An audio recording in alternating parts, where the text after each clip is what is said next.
Les Juifs, les chrétiens et les musulmans ont tous le même père spirituel, et très peu de gens en parlent vraiment. Cet homme, c'est Abraham, et il est au centre des 3 religions monothéistes.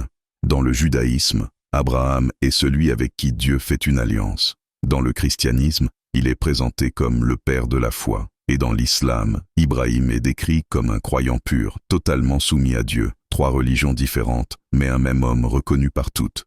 Pourquoi lui? Parce qu'Abraham est l'un des premiers à croire en un Dieu unique, sans image, sans idole, sans intermédiaire. À une époque où presque tout le monde adorait plusieurs dieux, lui fait un choix radical. Croire par conviction, pas par tradition. Abraham a 2 fils, Isaac et Ismaël. De là vont naître des chemins différents, des peuples différents, puis des religions différentes. Mais le message central reste le même.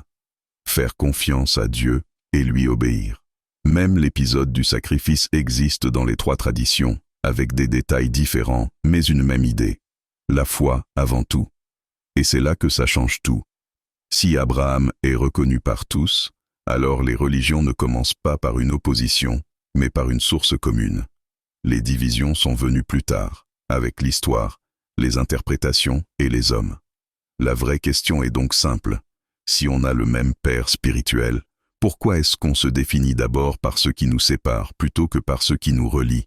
Si Abraham est le père spirituel commun, alors qui a créé la division? Donne ton avis en commentaire et abonne-toi pour plus de vidéos.